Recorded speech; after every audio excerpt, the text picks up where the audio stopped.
You are listening to the Wildlife Photography Podcast with Rob Reed and Josh Galicki, bringing together the love of nature and photography. Episode 20. We discuss discovering your photographic versatility and are joined by a special guest. Well, hello everybody, and welcome to the Wildlife Photography Podcast with me, Rob Reed, and my co-host Josh Galicki. And today we're joined by another guest, and this is a repeat offender, actually, our first repeat offender. We're joined by Georgina Steytler. So, hello, Josh and Georgina. How are you both doing? We'll start with Josh first, because last time you and David just chipped in at the same time. I didn't choreograph it properly, did I? So. Yeah, Josh. No worries. Doing well. Looking forward to spring. We're almost there. Just a couple weeks of wind and rain left, and hopefully we'll have some sunshine over here. I think we've probably got a couple of months worth of rain left looking at the forecast. But anyway, let's move on swiftly because Georgina's already laughed at me about the rain in the UK. Georgina, apart from laughing at me about the rain in the UK, how are you doing? It seems to be a revelation to Rob that rains in the UK. Never seen it before. Look, I'm great. I've had a long day, so I'm a bit hyper. You're always a bit hyper. That's what we love about you. No, I'm a kind of exhausted hyper. I think it's a dangerous hyper, maybe. Well, for everybody listening, because of the different time zones, it's quite difficult to get this chat together because obviously I'm in the UK, Josh is in the US, and Georgina's in Australia. So I think, was it 10 o'clock at night or gone 10 o'clock at night for you now? Yeah, just about 10:30. Yeah. It's sort of, lunchtime for me and it's morning for Josh. So anyway, but I'm really glad we managed to finally get it together because I did screw up the last time we were supposed to do this. And I got my timings all wrong and it all went a bit, Pete Tong, didn't it? But anyway, we've got it sorted. So what I thought we'd talk about today really sort of was sparked from this book that you've just done, Georgina, which is just the most amazing piece of work I've seen in a very long time. And it's a follow-on from your For the Love of Birds, and it's called For the Love of Flora. So you've been out photographing flowers, plants and trees and whatever, which is something sort of completely out of your normal sphere of work. So I thought we'd have this sort of chat about taking on a different project, looking at different subjects and how you adapt yourself to shooting, flowers in this case, as opposed to the sort of normal birds that you're associated with. I mean, for anybody that has had their head in the sand for the last 10 years and doesn't know about Georgina, you are probably the most celebrated bird photographer in Australia, aren't you? I mean, your work is just, it's damn amazing. All the awards that you've won, and not only that, I won't interrupt while you're saying nice things. No. Yeah, well, I haven't finished saying nice things because apart from anything else, you're one of the nicest people on the planet as well. And somebody I'm really privileged to be able to call a friend. So, that's with so that sweet. introduction, Thank you. All right. Yeah, I mean, I'm not. No, there's lots of other bird photographers too in Australia, and that. I would, yes. Thank you for inviting me and for chatting today about flora. Well, we're not talking about flora, but the book's called For the Love of Flora, and it is a departure from the birds. And but as it turns out, I did have a few flora photos by default because, of course, birds love to be in trees and feeding on flowers and things like that. So I think most bird photographers, if they go back through, probably have quite a good selection of trees and plants in their catalogues. So, and there are a few of those in the book as well, aren't there? Well, there are, and my brother said, "Oh, there's a few birds in here." I said, "Well, you've got to be able to sneak them in." Yeah, sorry. You're going to have to remind me. To remind me of what I'm asking you. I don't know what I'm doing. I've told you it's been a long day. I'm brain dead. Georgina, have you got a glass of wine on the go? No, I haven't. Well, that's the problem. I think that's the problem. I don't have any alcohol. That is the problem. It's a bit early for me. The other problem is we're talking about me, and I think it's really horrible because you think, well, what do I say? But if we get onto the topic, we were talking about this earlier about you were saying, it must be like a big change. And I thought it would be going from birds to flowers. But here's the irony when I started doing it, and I realized partway through is that, oh my God, I use exactly the same techniques that I use for bird photography to take the flowers. Of course, it's on a different scale, and you can even use the same lenses, but most of the photos were with a macro lens.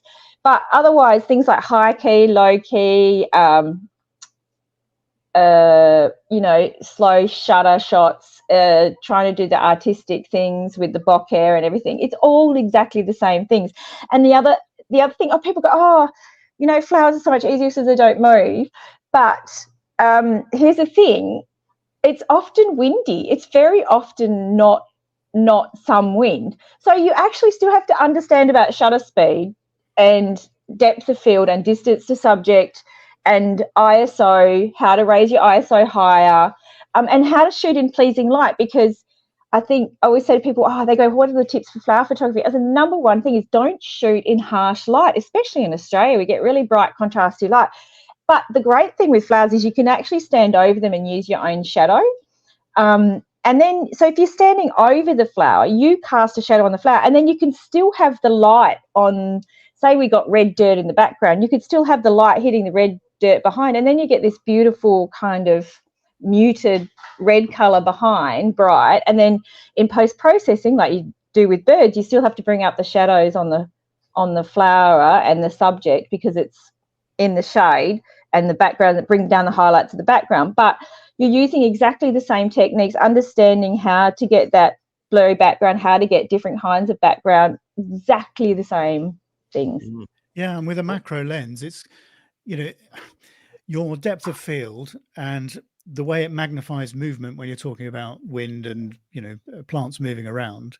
I mean, it just magnifies everything, doesn't it? The depth of field is so much shallower than even if you're using a telephoto lens, let's say for birds. Just because of the magnification aspect of that lens. And that was a little bit different, but it depends if you've got one of those 400 f2.8, you probably can get very nice shallow depth of field. But most of the time with birds, unless you're super close to them, you're getting, especially if it's small bird, you're getting most of the bird in focus anyway. But it's not the same with flowers, because they are you are a lot closer. But the thing is, I found myself using a very shallow depth of field a lot of the time, because I think there's a lot of traditional flora photography, like there is traditional bird photography. And traditional flora photography says the whole flower has to be in focus and everything else has to be blurry. So then people would use focus stacking and everything to do that. But a lot of my favourite shots are taken with a very shallow depth of field. In fact, a couple of the shots were taken with a 50mm 1.2 f 1.2. Wow. It's the most beautiful lens. Wow. And you can get some really beautiful blurring. And even the 100mm 2.8 or 105, it's a nickel. Just focusing on one part of the flower and letting everything else be blurry. Don't be scared to do that, even though in our mind it's like, you have to have the whole petal in focus. But you don't need to. It's the same thing. It all comes down to understanding what is looking aesthetically pleasing, throwing out all the rules and just going for whatever's aesthetically pleasing. You have to know technically you have to know how to achieve the result you want to do, but don't be scared to experiment in the same way that we do for birds. Yeah. The one thing that I noticed, George, I mean, the book is stunning just going through it. And I mean, it's actually, it's absolutely amazing. Whenever I think of flower photography, most people think macro flash, macro flash, macro Oh, flash. yeah. And there was not a single flash used, artificial light used in any of them.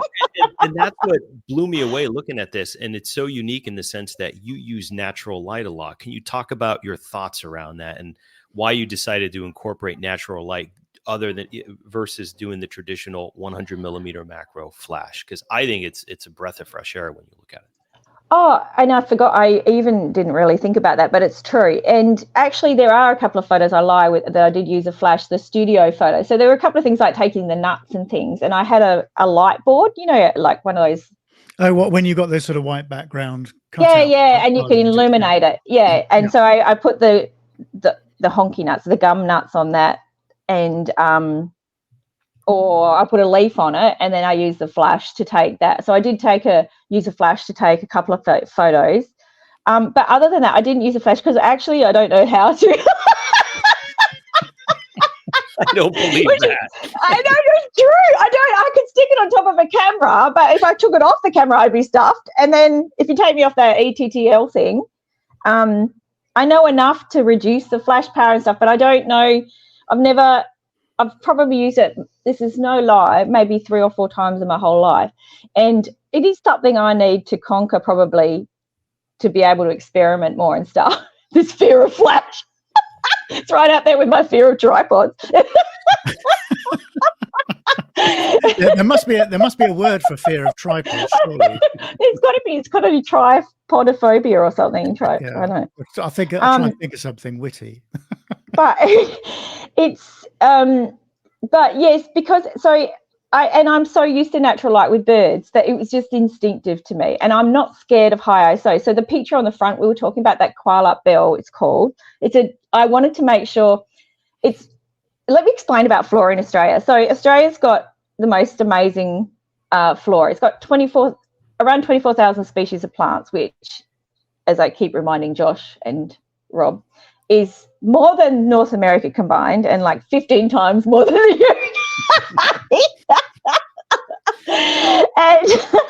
and of those, 2/3 of the flowering plants are in my state. So we're kind of like called the home of the wildflower kind of in my state. So I had to be very careful to make sure to include flowers from all over Australia. But it's very hard because biased. Yeah, it's very hard. But I did make sure that front cover picture was a local flower, and it was a really iconic one. But to give you an example of that, if anyone has a look at it, it's a pink bell-like flower on the front, and it's a white background. That was taken in a national park. That's almost exactly as it was. It came straight out of the camera. Nikon Australia very kindly lent me a Nikon 7. There's a 7 Mark II, that's it, and the Nikon 105 millimeter lens, and that's what that was taken with, and I think it was something like f15, 3000 ISO or something, and it's not focus stacked, so it's actually just an image almost straight out of the camera. There's no noise reduction, nothing done on it. I think the only thing that's happened to that picture is it's been probably a little bit of clarity and probably sharpening, but it's literally one of those pictures that just went, there's a few of them in there actually, a couple of them with the Olympus focus stacking. Oh, I must tell you about that. That is the best thing since sliced bread. One thing at a time. Yeah, but it just shows you that, so traditional photography, people are like, oh, well, you're going to have to use a flash to get that. Maybe you're going to have to cut the flower illegally and stick it somewhere. Do you know what I mean? The wildflower, and you're going to have to focus stack to get the whole flower front to back. But this is what I mean. If you understand the rules, and then you get a picture that's people go. I mean, there's still a lot of traditional photographers who think that if you shoot at 3000 ISO or something, you're not going to have an image with any decent image quality, and you're not going to be able to blow it. It works with high key because it's so bright grain, you can barely see. You can, and the other thing about to get the high key, you obviously need to overexpose. So if you're using if you're stopping down on your aperture to get the depth of field, then you're going to have to compromise on either shutter speed, which if it's moving around in the wind, you can't really, if you want a sharp shot. So the only other thing you've got to play with, is ISO. Yeah, it's a shame I don't have those settings with me. I probably do on the computer, but that might be a bit hard. Can't multitask, talk and look. It's like a man. Another little dig, yeah. Sorry, can't help it. But what was I talking about? So using light, and for the rest of the photos, it was either early morning, you got the golden light, or it was dusk. So, for instance, there is a Christmas tree, which is this amazing tree that we have with these orange blossoms. I've never been able to confirm it, but people say it's the largest mistletoe in the world. But it's the most spectacular tree, and it comes out around Christmas time, and it's just covered in these ridiculously bright orange flowers, the whole thing. And it usually has a black trunk. So can you imagine this black trunk and orange flowers? It doesn't have much else on it. The contrast is fantastic, isn't it? When subjects like that. And the thing is that because of the clearing in it, a lot of them are left either in paddocks, because it's in the southwest, which is the most populated area, and most of them, or they're on the side of the road with a lot of grasses and things like weeds and stuff. And I thought, how am I going to really capture the beauty of this? So, and Josh, you were talking about this. It can be hard, like thinking, how am I going to get, a photo of this plant? I've got time pressure, and I knew I needed this iconic plant. And I actually I was near my parents, and I ended up driving around a couple of evenings, and it was getting crisp, because also you've got to wait the season. So this is the thing when you embark on a book. It turns out flowers and plants do things at different times of the year. Rather annoyingly, yeah. So if you want, it's one of the complications of a book like this. And with birds, you can go to an area and you probably find the bird, unless it's a migratory bird, of course. Well, it's a bit like migratory birds, but I guess it's the same thing. But like with flowers, if you want the seeds or want a certain part of the plant, you're going to have to think about the time of year that it is. And then you only get a couple of months maybe, or in some cases less. If that, if you need that's it, right. if you need it flowering. And I had 3 months to write and put all the photos together and get all the supplementary photos. 3 months. I was going to ask you about the time pressure, because I've never shot under time pressure before. 3 months is not a long time. You took most of those pictures within 3 months. I took most of them, probably, yeah. And I had quite a few actually already. But like the Eastern States ones, I had some, but not a lot. Most of my plant photos, obviously, from around where I live, or Western Australia. If people want to understand Australia, like there's Western Australia, and then there's the rest of Australia, a long way away. It's a big place. And to be fair, when on the other side of this vast desert is the rest of the country. And it's very easy to forget about WA, but conversely, it's very easy for WA to forget about the rest of Australia. So hence, we are always looking to secede. It's hilarious. Every now and then. They still without knowing Australia too well, how long does it take to travel from west to east if you're not going by plane? It's probably a bit like America, actually. It's about 4.5 hours, 5 hours. Yeah. Okay. Not too bad. Yeah. It's not too bad. It's 4,000 K north, and then it's 4,000 K across, probably.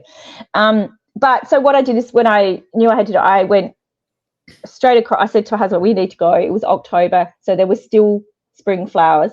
So I said, we need to go over east now. And I like to think I got smart. I went to all the main botanic gardens, as well as the main national parks in Victoria and New South Wales, because my figure was with the Australian national botanic gardens. They had a range of plants from around the country, so I could get like some of the pine trees and the rainforest plants and some of the Tasmanian ones, because obviously I couldn't afford to, because they're not paying you a lot of money, the book, and it doesn't go anywhere near to covering your costs, what they give you. So contrary to popular belief, when you do a book, you're rocking doing all of that.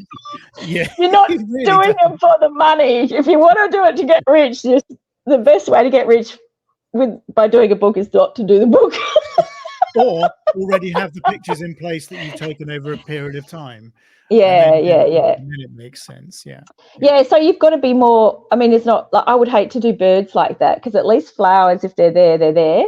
Although I did travel around, I wanted to try and get the state emblems, and I remember going around Victoria, and I'd had to use iNaturalist trying to find where this plant was, and it was the wrong time of year.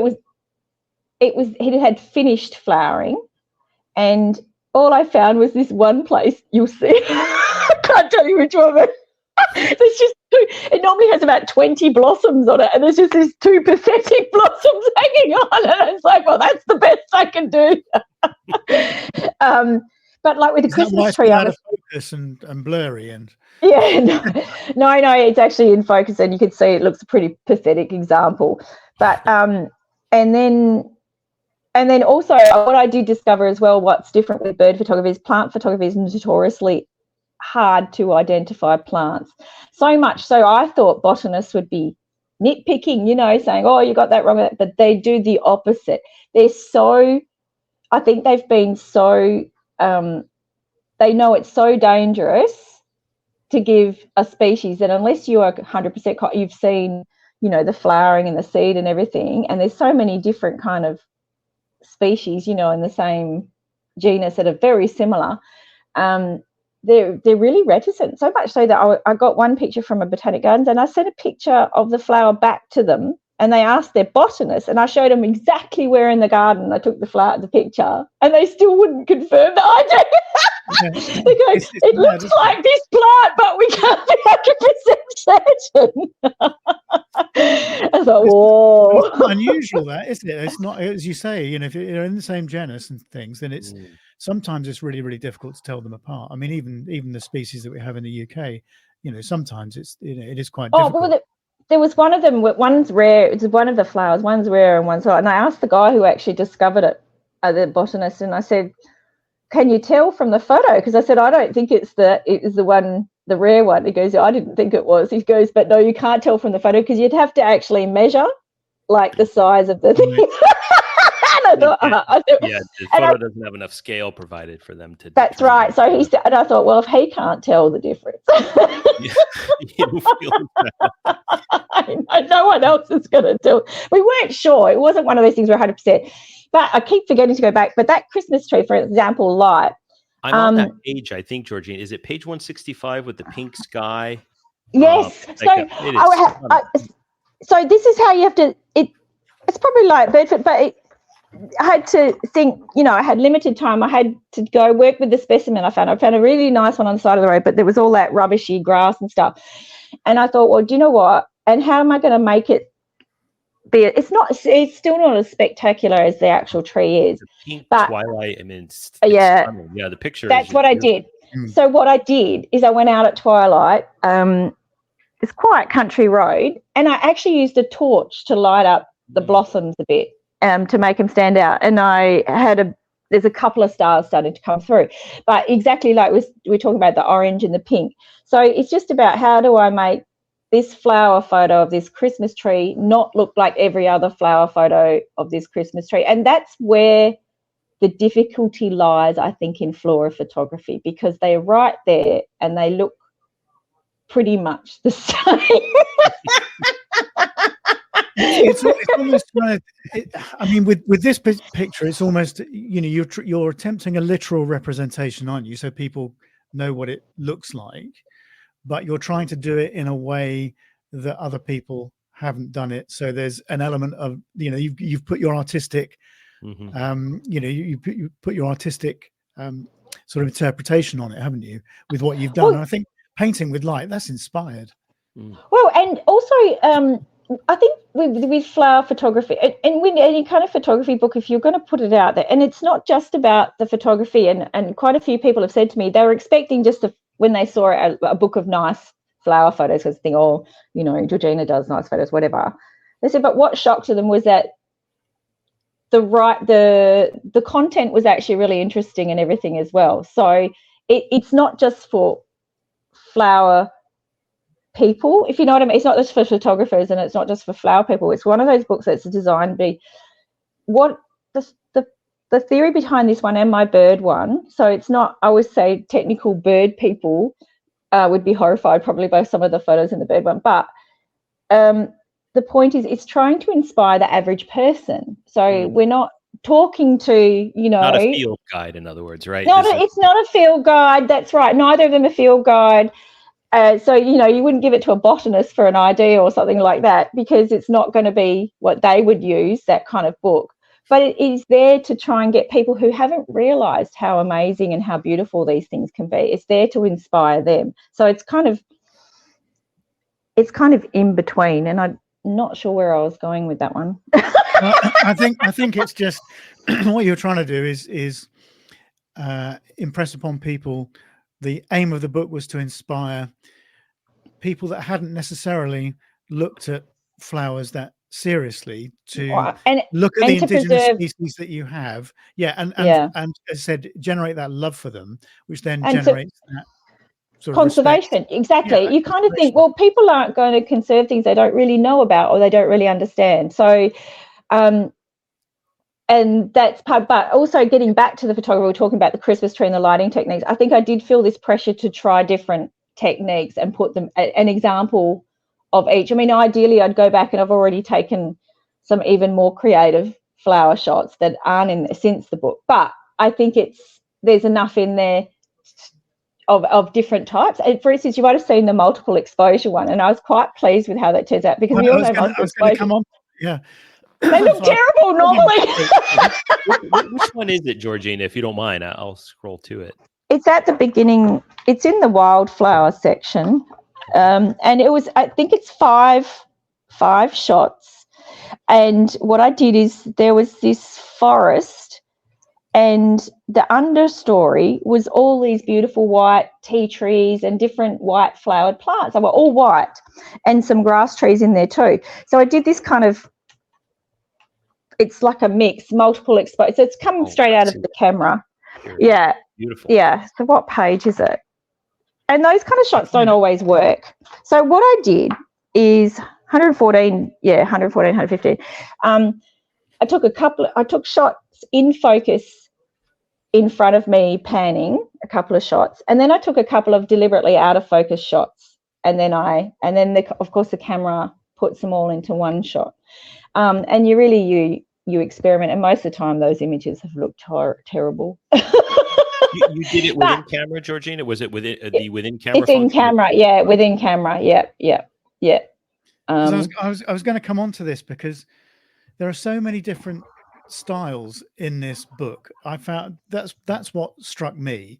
I mean, you've got everything from this combination of multiple exposures through to these sort of dreamy, mostly out of focus macro shots, to sort of wide woodland vistas, to detail of bark, to close-ups of seeds, and it's just everything. And there's such a wide variety of sort of styles, and the skill set to produce those images is astonishing.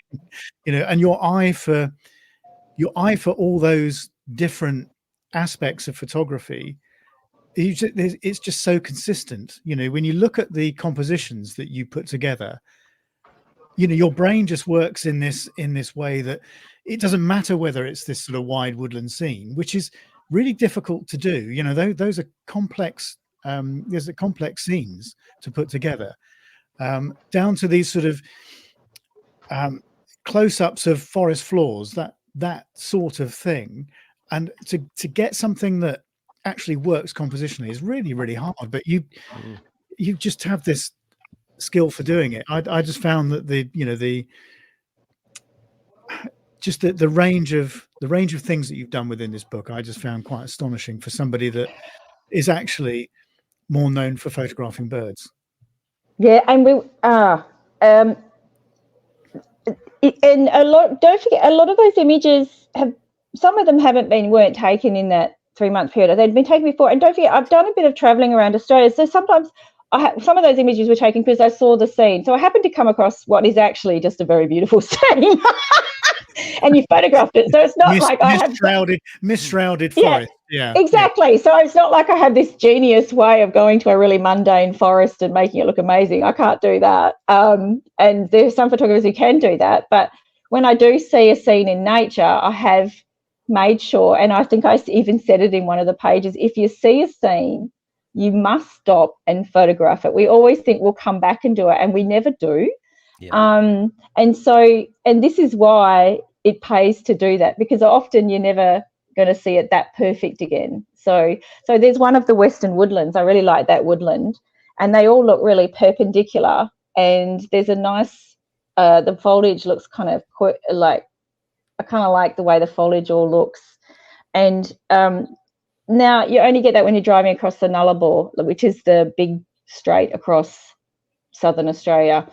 And like, you're not often in that area. So when you go there, and then it happened to be that the understory was flowering. So if you were going to do that photo from scratch, you'd have to plan all of that and do it. So this is what I mean. Like, if you're opportunistic and you see something, get out and take it, because you don't know what projects you're going to have down the future where, you know, to replicate that shot is just going to be so hard and so expensive.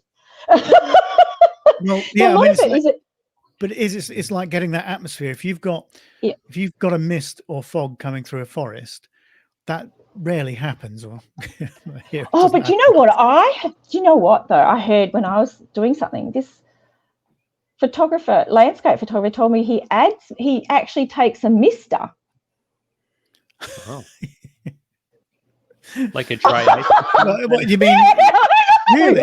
What, creating his own fog? It makes me very suspicious now. Like, you know, it was a tree, a mossy tree or something, and I think he's gone and added the fog for the light to come through and everything. Because I was thinking, you have to check the Party City receipts for some of these. I know. I was like, holy moly. But anyway, so I don't do stuff like that. So people, I think that what I want to show people, and what we were talking about before, is that, like Josh, you were putting it, people think you need a tripod and a flash, and you don't. So almost none of these pictures were taken with a tripod either. So if we can, and I think that's what's stopping a lot of people from doing photography, is they think they have to, if you've got to take your tripod and a flash, you're not going to do it. Whereas if you've just got your camera with a macro, you can take it on. Conform, right? I mean, if you take a tripod and flash, you're going to conform to the traditional methods of macro photography for flowers. And it's so evident when I look at this book. It's beautiful, but I could tell it's your photography too. You brought your own style into the genre. And I think that's what makes it special. Yeah, and we were also talking about, it is hard, you know, moving from genres. Rob, you were asking me, like, it can be hard going into someone else's genre. And I'll tell you the story I told Rob and Josh before. And I spoke when I was doing it. I was so stressed because I'm like, I'm not a wildflower photographer. So you're very worried about what all the people who are Australian wildflower photographers are going to say. What the hell are you doing publishing a flower book, you know? And this is kind of our area. And I said it to my friend who has his own wildflower book. And I said, I'm really worried. And he said to me, you should be worried. And I'm like, is this turf wars? He doesn't sugarcoat things. So that's been like, oh my God. It is. And I think probably other photographers feel that in any genre. Moving from your genre, I think we don't often think about it, but there is that thing that you're stepping into someone else's thing, and they're going to think, you know, what do you do? It'd be like if an astrophotographer started taking birds or something, we'd be like, hey, what are you doing? Doing this for years. What are they doing? Bugger off. Go back to your stars. You know, putting your own style on things, though, you know, whereas Josh was saying earlier, when you look at the book, you know that's a Georgina style. It just speaks to you that way. And I think that obviously comes across when you're bringing those skills from your bird photography through, and you're just using the same, you know, just the same approach, but just with a different subject. I mean, my favorite lens for photographing flowers is the 2 to 500. the same one I use for birds, because I like the fact that it's got loads of real estate on the glass at the front, so you can put loads of things in front of it, so loads of out of focus foliage or whatever it might be, so you're creating this sort of frame or a window for something that you're looking at. I love the way it compresses all the perspectives, so it just sucks everything together. The depth of field, the shallow depth of field you can get with it, particularly if you're at 500 mil. I just find that it's just my favorite way of photographing plants. You can't do things that are titchy tiny, but if you've got a reasonably sized plant, it's amazing what you can do with a lens like that. I mean, did you use your sort of bird lens, for want of a better Actually, term? yeah, and in hindsight, that was one of the things I regret, that I didn't use it more. And you'll see on the cover, Josh, you wouldn't have seen it in the PDF, but there's the inside covers, there's a picture of a sundew, Drosera. Oh, I love that picture. Yeah. That was taken with the 600mm lens. So I did the same thing I'd do for birds. So I lay down at sunset. I shot into the light like I do with birds. So the sun was setting on the foliage behind. So you get that kind of orangey thing. And all the shadows in the foreground were got that blue colour cast in them, because it's that late time of day. And then you've just got this little sundew coming across the path. And, of course, there were quite a lot of plants around it, but because it's that long focal length, it's blown all of them out of focus but given them a little bit of a shape, not nothing. And it's just created this amazing atmosphere. And there's probably not more shots like that, because when I went to the eastern states to try and get a lot of the shots, I only took a macro lens, which is probably in hindsight not a good decision. But for instance, I started to do I actually think, Rob, the other issue that we're not talking about, that we've covered before, ethics, and there is ethics of flower photography, just like there is bird photography. And one of the reasons why shooting with a long focal length is even more important, I think, going forward, is because we need to stop people trampling and going off paths, because disease is a massive risk to flora all around the world. Like, there's plant diseases being transferred in different countries, and also trampling really beautiful pristine areas, and we need people to stay on paths. So if you can take that flower with your 600mm lens, you're actually doing the ethics with flower photography. That's an amazing point. And also sharing locations is hugely important for flowers, because people are digging up orchids and drosseras. There's a huge black market, so it's really, really important. But the spread of disease, so there's a disease that's come to Australia from South America. It got into Queensland about 10 years ago, myrtle rust. Now, it hasn't reached our state yet. Well, it's reached the northern part of the state, but not the southern. But when I went to Queensland, when I was in Queensland, when I was it's actually in the editing process. So I had 3 months to do it, but then we had another 6 months of editing, where theoretically I could take photos and make some smaller changes, but most of the stuff was done. And I spoke to a plant pathologist over there, and he took me to this place where 3,000 to 4,000 trees per hectare have died. Wow. Entire species have disappeared from the area. So that's this disease. And when that gets it, and it affects all the eucalypts, so it's in the Myrtaceae family, it affects all our eucalypts and our tea trees and melaleucas and all these iconic plants that we have. So it's really, really important. And people are promoting adventure tourism, but in reality, adventure tourism is going to kill our nature unless we control it, and unless people learn to stay on paths and learn to clean their shoes at boot cleaning stations. And this is the other reason bird photographers need to learn that it's not only about the birds, it's also about the vegetation and the habitat the birds live in. So, for instance, we have this park near us, Fitzgerald River National Park, and there's some very cool birds in there. But it's also one of the few areas where there's not dieback, which is another disease, Phytophthora cinnamona or something. And that's spread through transfer of wet soil and things. So they actually close off a lot of paths in the national park when it's wet to try and minimise, because a lot of the areas there are dieback free. Now, you cannot, as a bird photographer, if that bird goes off the path and into the bush, you should absolutely not be following that bird and it's not for the bird, it's for the plants and the habitat the bird is living on, because dieback kills 40%, up to 40% of the native species in that area. Wow. And so it's another aspect of ethics. It's not just about birds, it's also about everything else around and habitat. So we need to be, people don't like to have rules, but the rules are there not to stop you enjoying it. They're there to protect what you're enjoying. To ensure you continue to enjoy it, right? And you can continue to enjoy it. That's exactly right. So, yeah. Wow. So, No, yeah, that's the other thing. I managed to put ethics into flora too. Well, do you know what? I think it's always good to remind people of this and educate people and make them aware of the consequences of what they're doing. You know, if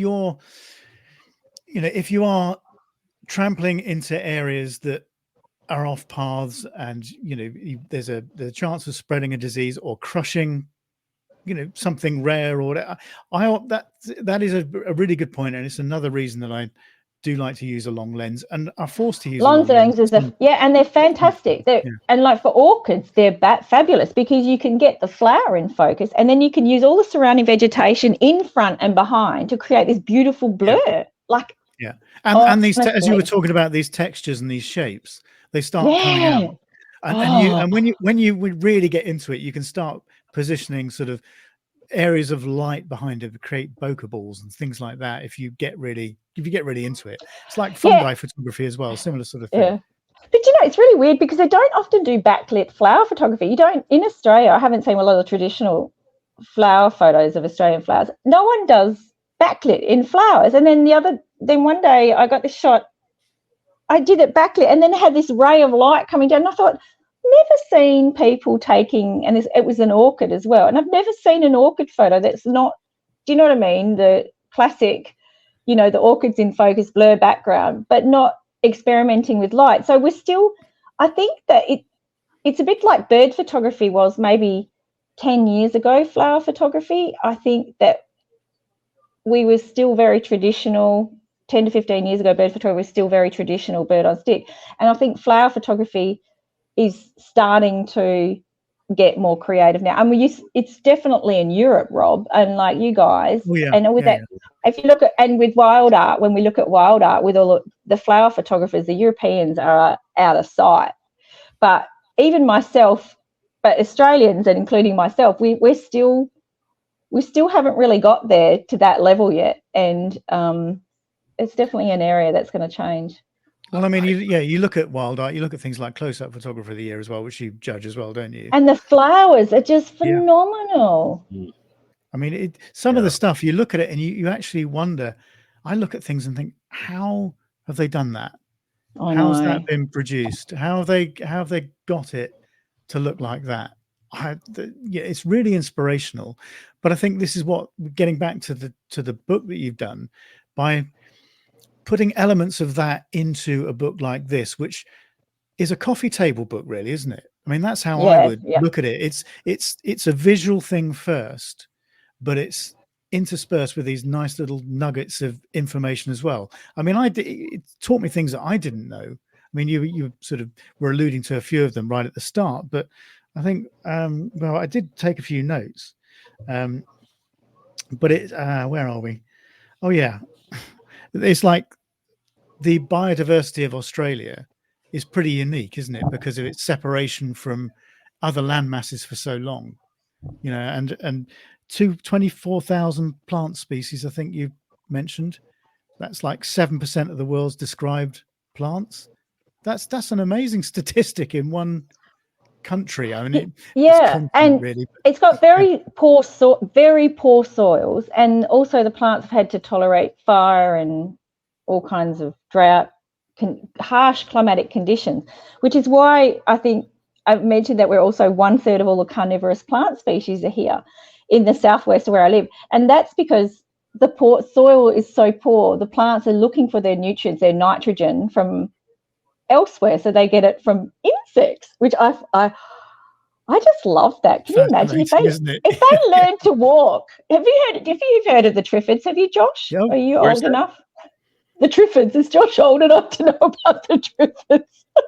Day of the Not ringing a Triffids. bell Josh. yet. Look it up.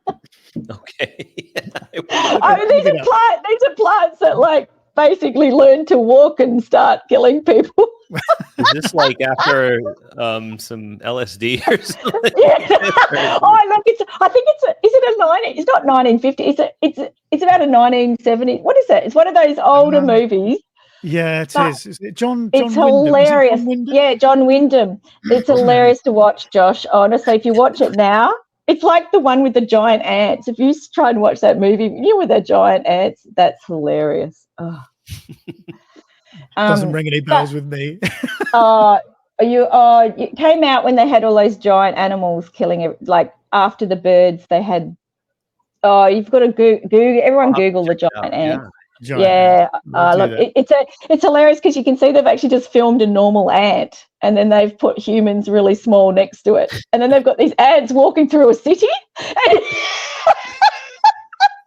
Because the special effects is terrible. At the end of the day, all I can see is just a normal ant. You know what I mean? Well, there wasn't any AI back then, was there? No. So they've just made the scale. The scale is the horrifying thing. They're just a normal ant. And talking of giant things, haven't you got the world's tallest flowering plant? That's right. And Josh, be careful because we're going to get the North Americans. We're catching you because our flowering mountain ash, it grows quicker than the sequoia.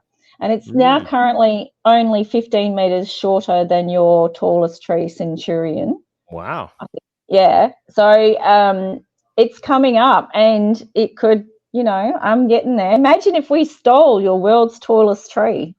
Wow. That's interesting. And I'm guessing those trees must be near the coast. They're getting water from vapor. They're in Tasmania where they're still busily chopping down the trees.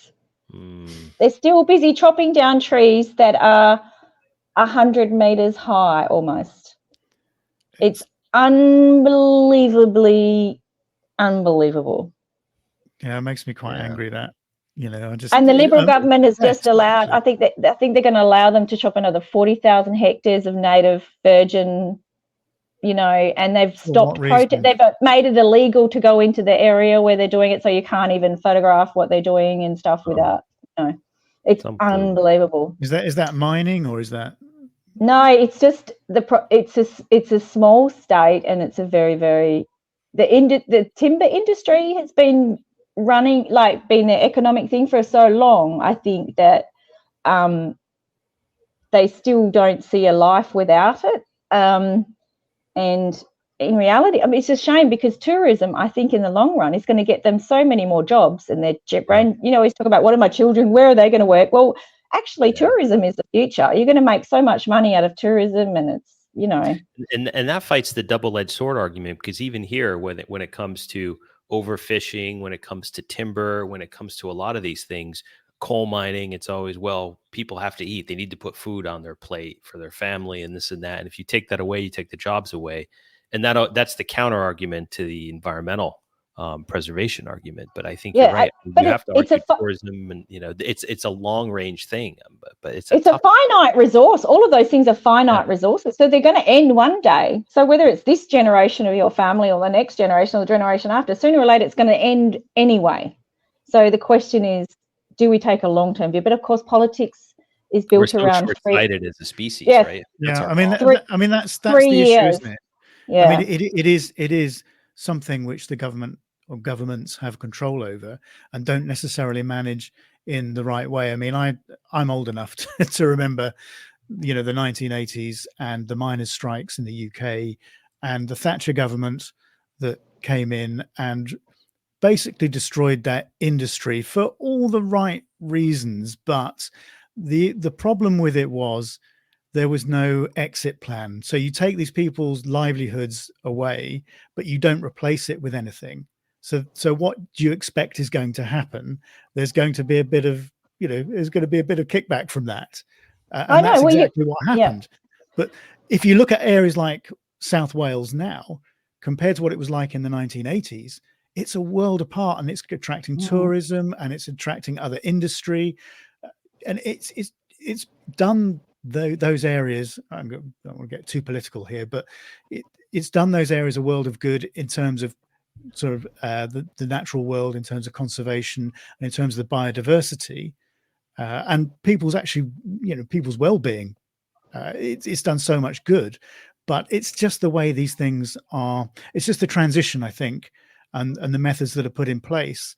Sometimes the management of it isn't as it should be, and I think that was certainly the case with that situation.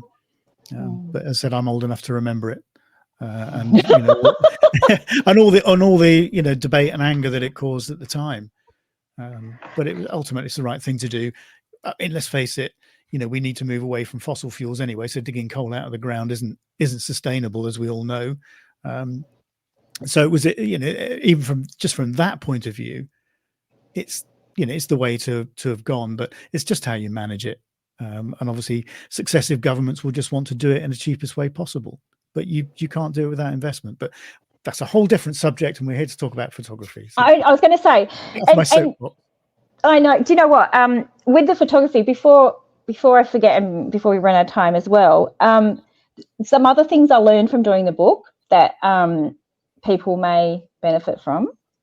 Can you hear me all right? I'm just we can hear you. Oh, yeah. Okay. Focus stacking. Now, I avoided focus stacking like a plague because I always thought you needed a tripod. And I do know people had handheld and I didn't really understand or anything. Anyway, I was always imagining that it was quite a laborious process in Photoshop to stack it. But when I actually tried it, I was like, oh God, this is so easy to do. And if people are thinking you can't do it handheld, you absolutely can. And of course, it doesn't always work. You're better off with a tripod, depending on what you want to achieve. But sometimes you're just out in the bush and you don't have a tripod. You don't want to take a tripod with you. You're just walking the dog or something. So I'm just letting you can do it. And there's a picture in the book. Now, it's a fungi. Fungi. Hang on. I'm almost there. Did you like my slug? I love... There's all sorts of things in there.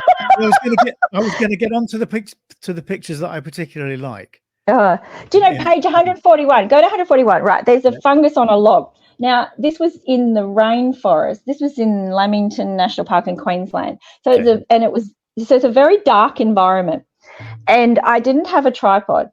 That is a handheld focus stack. Wow, how many shots, Georgina? Okay, get this, Josh. f2.8, 10,000 ISO, 70 shots focus stacked. Wow. Handheld. And when I put it together, it looks like you've used a tripod and a really low ISO. The quality of that image is it blew my mind, and it shows you that it can be done. Now, not every shot that I did in that forest like that turned out that clear and that well, but it shows you. And the other thing I realized, and this is the other tip for people, especially with mirrorless cameras, you don't want to be doing handheld focus stacking with the spray and pray technique that I do. I could do it because, although that was the 7. Is there a function in the camera, Georgina, that you could set up and do a focus stack and just? Yes, there is. Yeah, okay. But that I found too long for me because my brain doesn't work that hard. That it loses attention really quickly. I'm a bit the same, to be honest. By the time you've gone into the menu and you've gone, I want to do this, that, and the other. You've fallen asleep. Actually, I did do that. There's a picture of acacia seeds on the ground, a wattle, and I did use the focus stacking Nikon one in camera for that. Ones I really like, actually. Yeah. Oh, look. Yeah. When you do that, with that beautiful ground scene of all the seeds and that on the ground, it works so well. And the detail just blows your mind. It feels almost 3D when you do the focus stacking. It's so beautiful to have it all sharp and then looking at it. And, of course, after rain, it enriches the colour. Oh, this is the other thing. Rain enriches the colour of the foliage and the trunks and the bark and everything. So rain is great. But I did handheld. So I did 3 types of focusing. Handheld focus stacking. I did the one with the tripod and the in-camera Nikon, you can focus stack in camera. Then what happens is it's stack or bracket, and then you put it into Photoshop or Lightroom or whatever you're using, and you align it, and then you flatten it. what do you call it? Align first, and then you do the align with the focus thing, stacking, and you do that. But there's another way Olympus users will have, and it's, if you look at the Sundew photo, and this is the other thing, people talk about JPEGs and things. What the Olympus camera does is it focus stacks, and then it stacks it in camera for you. And it keeps the original ORF files, the raw files, but it also pops out in camera the JPEG that's stacked the pictures for you. You actually see it on the screen. Right, and at least two of the shots in the book, double page shots, were the JPEG that came out of that Olympus camera, focus stacked handheld. So one of them, and the other thing is you can do the focus stacking with landscapes, and one of them is a landscape shot, and I thought I'm not going to get it sharp front to back, so I did f7.1 or something, focused on the front foliage, and then it brings it forward one stop or something, or it brings it forward first. The first focus it does it kind of a third of the way in, and then it bumps forward, and then it'll go all the way back, and then it pumps out this JPEG that you don't have to do anything to. And one of the one is the Spinifex grasslands on page 30, I think. That's a wide angle focus stack. So don't forget, with focus stacking, it doesn't have to be flowers, it doesn't have to be macro, it can actually be even birds. A lot of landscape photographers do use it, don't they? Because if the bird stays still long enough. But you know what, you can actually have the bird moving, because it depends how much it does. It can move a little bit, right? You think everything has to be, but the software aligns it for you. So as long as it's not too far out. I guess it depends on how big the bird is in the frame as well. Because if you're focus stacking, quite often it'll be a wider view that you want everything in focus for. So I guess it would really work there. So the other one is go to page 84. Sorry, quickly, 84. Yep. Sorry, Josh. This is good podcast material, this, isn't it? Flicking through books that nobody can see. Question, Georgina. If you're not using the in-camera focus stacking software that's in camera, and you're doing it yourself, do you just pick random points? So on the fungus, you pick 17 points, one shot, move the focus spot to another spot. Like, how did you do that if you weren't using that? If you could explain. Super easy, because I like to find the easiest possible way to do everything. And all I did is put it on spray and pray, Josh. And then I focus, and you get far enough away where when you focus all the way through the plant, I actually just move the camera forward. I gotcha. Okay. Yeah, so I'm focusing the closest to me, and then I'm moving the camera further away from me, so it goes towards the back of the flower. And you just need to be far enough away so that by the time you get to the back of the flower, of course, you're a lot closer to the flower. You've still got enough room around the edges. You're not cropping it off. So one focus point then, is that focus point basically? Yep. You just set the focus point at the beginning, and then you're not changing anything on the camera. You're just moving your position and going closer to the plant with the camera. Gotcha. Okay. Yep. And then if you spray and pray, you just do and you do it at a fast shutter speed. Well, if you can, because that's the other thing. You're moving, so you're creating. This is what I mean about it's same with birds. You understand movement. You've got to start bumping up the shutter speed, which is why I ended up at 10,000 ISO at 2.8, because I was moving forward. So I had to have it fast enough to be able to capture a sharp shot, even though I was slowly moving the camera. That sounds way better than I've seen many flower photographers or macro photographers. They have the tripod, the heavy tripod, and it almost looks like a slide ruler, and they put the camera on and they take a shot and they move it another inch. They take a shot, and then I'm like, I don't have the patience for that. I've seen it. No. I mean, of course, if you want to get those super like fungi and all of that, you do have to do that. Although I don't know, I've never really experimented that much yet. But I'm just saying to people that it's not as hard as you think if you're like me. And don't be scared to take these techniques from one genre and use them in another. And that's the other great thing about in photography, getting out of your genre, is you're then like learning new techniques that you hadn't thought about using. And there is no rule book that says you can't use that technique in something else. And don't sacrifice the style, right? I mean, why sacrifice? You know, you should still bring your own vision to it. Just because you move from one genre to another doesn't mean you have to compromise your own artistic style, right? You could just... It's funny you talk about artistic style, because I don't know even... It's funny because you're not even aware you've got it. You would be the same, Josh. I can see yours when it's happening. Sorry, Rod. We're doing now. Yeah. Well, all I was going to say is there something that you've... is there a technique that you've learned from taking flowers that you're now applying to your bird photography?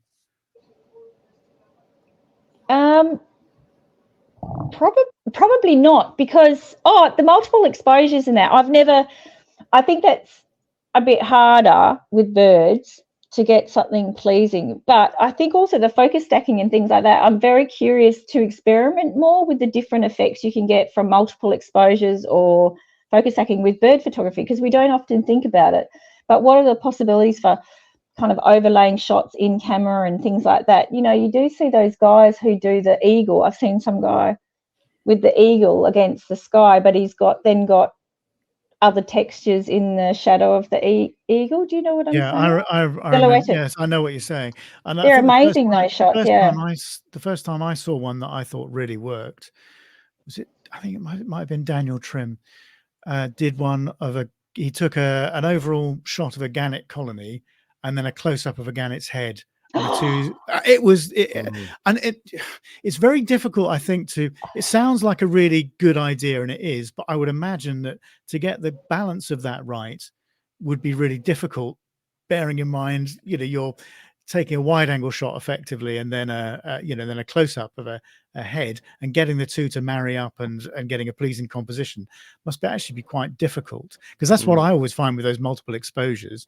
The idea is really good, but the end result is often really disappointing. It's a bit awful. I think you were saying earlier, it's a bit like when you're taking a slow shutter speed shot and you're panning. Most of them are pants and you just end up deleting them, and now and again you'll get a really good one that's just an absolute keeper, and it's something completely different from what you normally take or what you normally see. And I think with the multiple exposure shots, that's, you know, there's a similar thing going on with that. It's very, very difficult to get a pleasing image, but when you do, man, you know, it's really good. So yeah, I need to experiment a little bit more with those.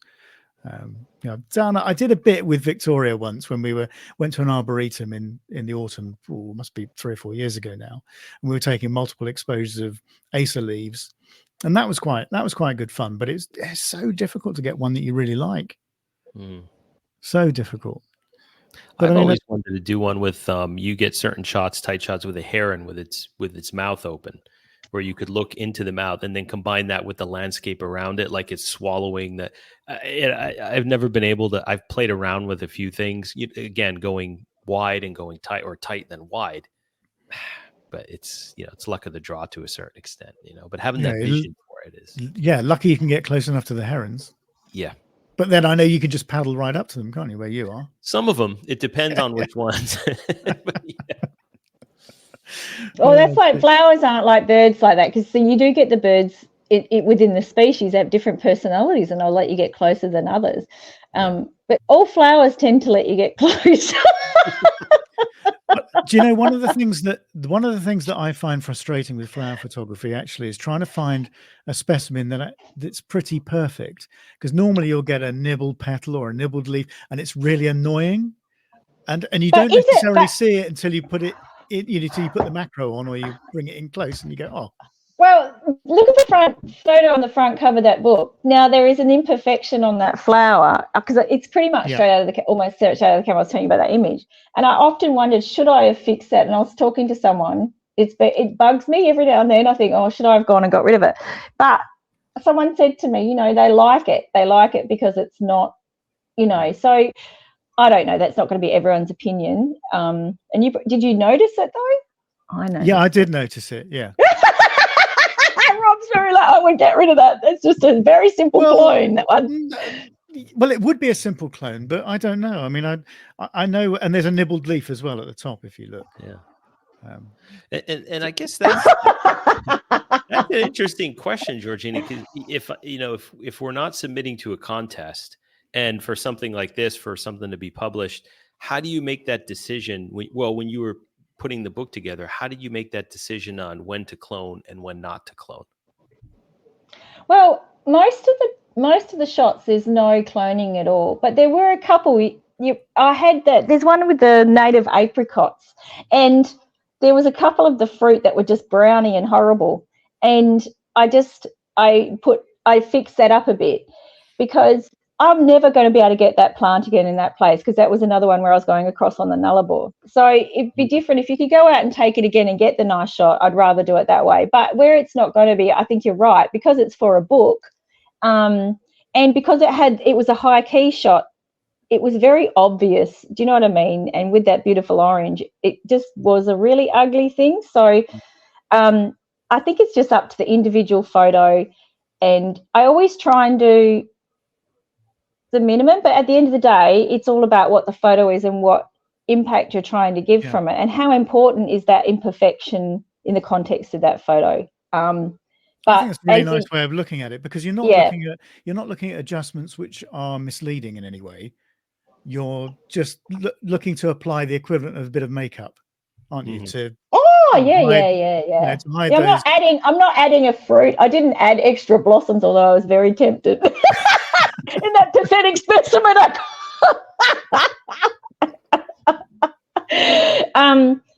And most of the time I don't do stuff, people talk about it, but most of the time I don't do it because you just can't be bothered. You could do endless things in Photoshop. Really, do people have that much time to be? I mean, fine art photographers do, and that's what they do. They spend 20 hours on one photo and they produce this amazing print. But I don't have the patience. We're photographing nature, aren't we? And nature's beautiful with its imperfections, I think. If it's glaringly obvious and it's ruining what the message that you're trying to send with the image, then I'd be tempted to clone something out. If that imperfection is just a sort of representation of what you saw and what nature gives you, then I think that's fine. Just leave it in. Well, it's like the picture on the front. In the end, I didn't bother because I thought it's still aesthetically pleasing picture. Do you know what I mean? You still got it. It's just a small thing, and that is what it is. It's a little blemish. Yeah. And sometimes they add a bit of character, don't they? We can't all create something that looks like a Hollywood actor's face. Well, do you know what? You want the scars in the blood, right? Yeah. Rhino or whatever. Yeah, exactly. And in Islam, I think they say only God is perfect. Only Allah is perfect. So they say that there's always an imperfection in everything. They'll always deliberately put an imperfection in things because But I think I like that concept. Perfection is actually rather boring if you look at it, because who can relate to it? None of us are perfect. So when you see something that's perfect, it's the imperfections that add the character. Yeah. Well, they're the ones you like. The people who aren't perfect are the ones you end up loving because they're just unique. One thing you were just talking about, Georgina, high key, and that's when we were talking about your style into bringing your style of bird photography or some of the traits that you apply in bird photography over to flower photography. That stuck out too, looking at the book. High key, low key. I think that works so well with flower photography because it really gives the flower emphasis in the frame, and in some cases it brings a studio-like look to some of the images, and it's very pleasing. And you don't see that in traditional flower photography or from traditional flower photographers, I should say. So those two elements, I think, worked really well in that genre. Yeah, and the other thing that traditional flower photographers often do is use a fake background. And I was like, oh, I can't. There's nothing wrong with it. I suppose as long as if you're asked or something, you're honest about it. But for me, that's not who I am. Although, like if it's a certain flower color, they'll get the color wheel and pick the complementary color and put that complementary color in the background. So you get that nice thing. But for me, the joy of nature photography is actually, and it's the same with birds, it's capturing it in the field, something beautiful, and being able to use your techniques to do it in the way that most captures that, where you can. Yeah, You're delivering experiment. Yeah, you're delivering the essence of that species, aren't you, to people in a artistic and pleasing way. Yeah, and I think it has really limited a lot of people thinking you need a tripod, you need a flash for everything. It limited bird photographers for a long time until everyone realized you can actually handhold with a big lens. You know what I mean?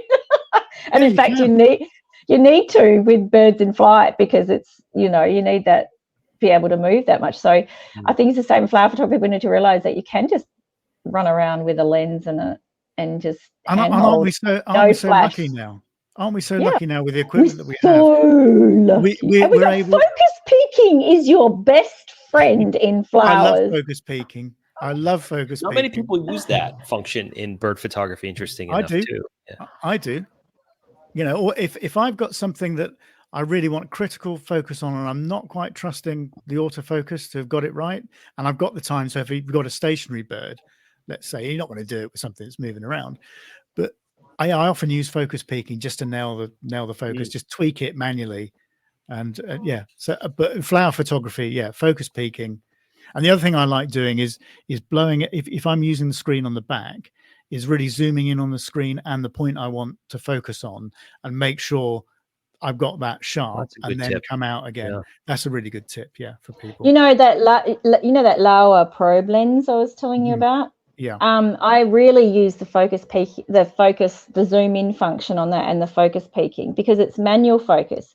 So because you're focusing so close, and you can just be like a millimeter out, and you can see the image is not sharp. So I actually find I have to do that thing where it's live view. Do you know, like a live view, and you press the magnifier, and then it brings it up 100%, and you can really see whether or not what you're looking at is actually in focus.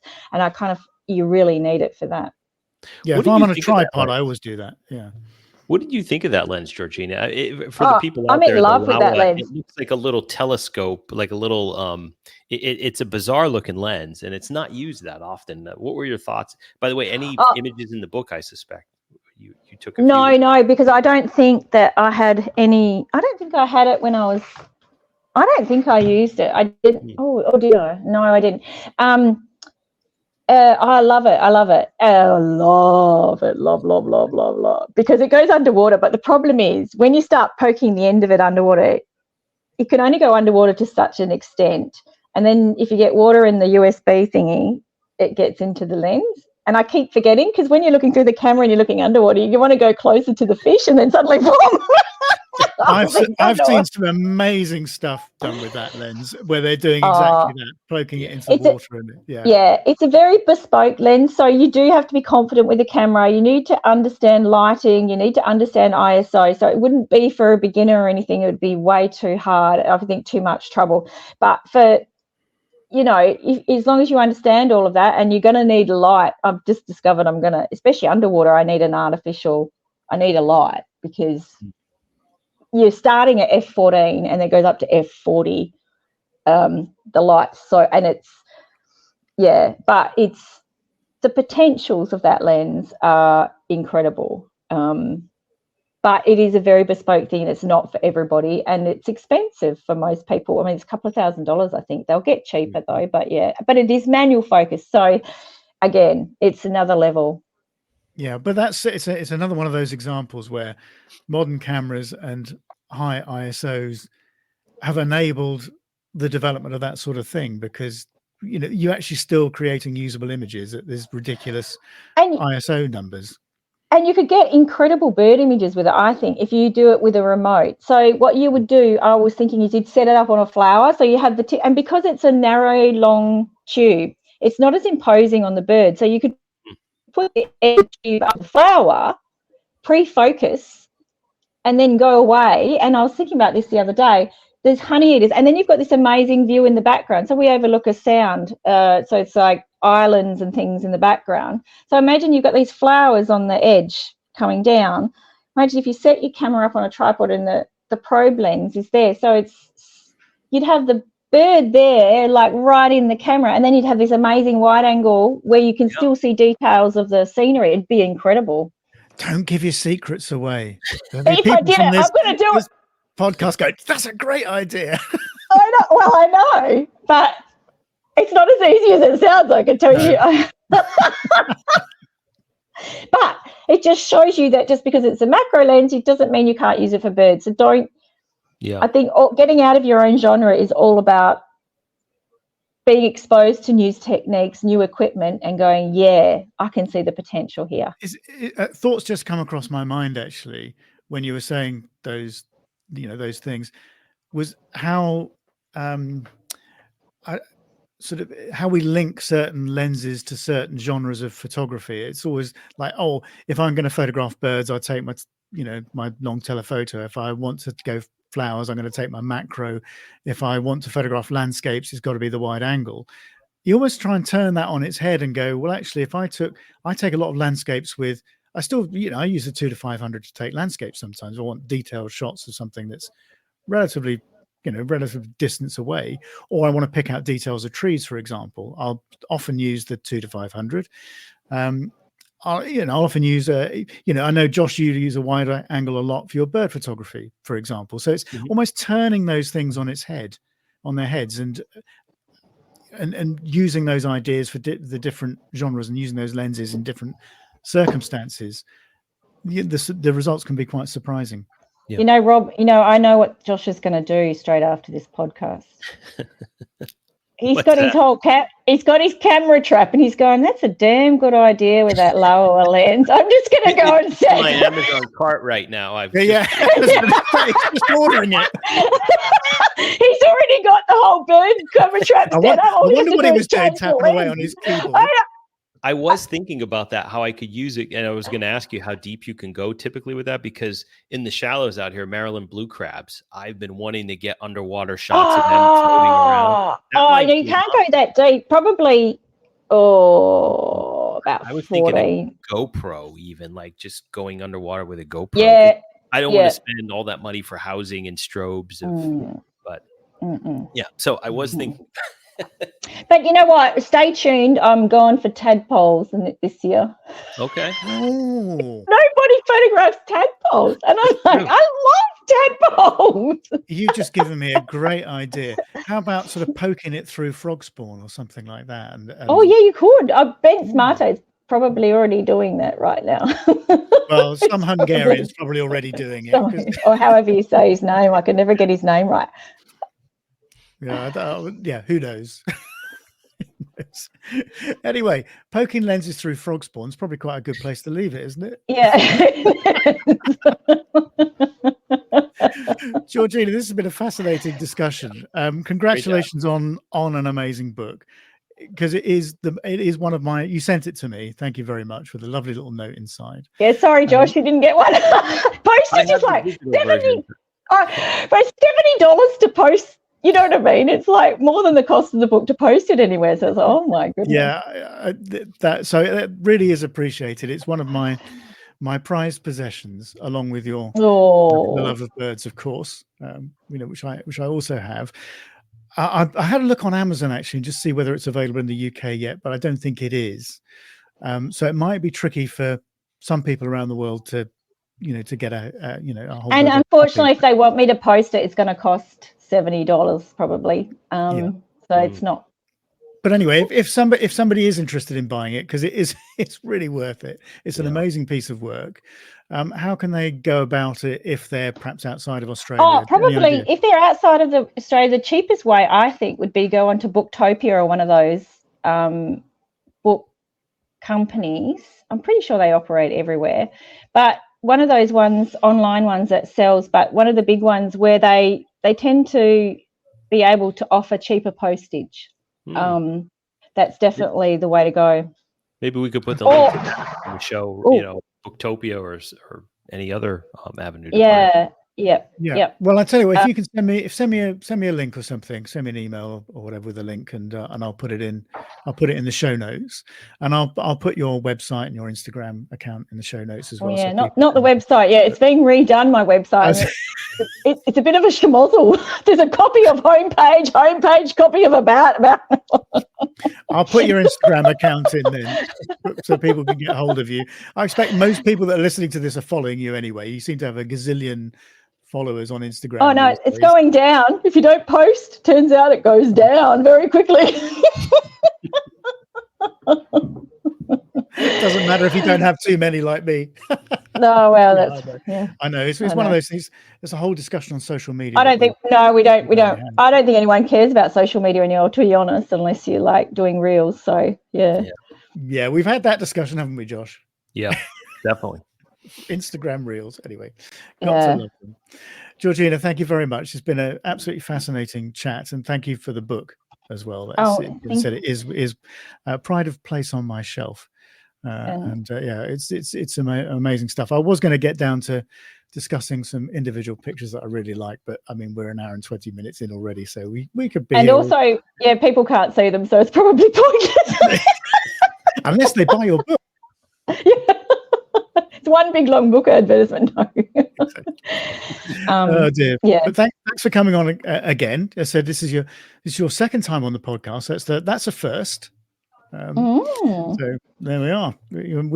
I'm sure we'll get you back again at some point, because it's always fascinating to talk to you. Josh, thank you very much again for the time and the chat. Yeah, it's good chat. And thanks everybody for listening. I hope that's you've enjoyed that one. As I said, go and check Georgina's book out, and go and give her a follow on Instagram if you aren't already. Some amazing work on her Instagram feed. Thank you all for listening, and we'll see you all again next time.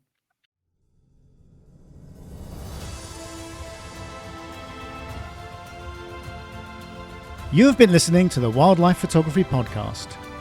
If you have enjoyed the content, then please help us to spread the word by sharing a link on your social media platforms, giving us a like, and leaving us a comment. See you all again next time.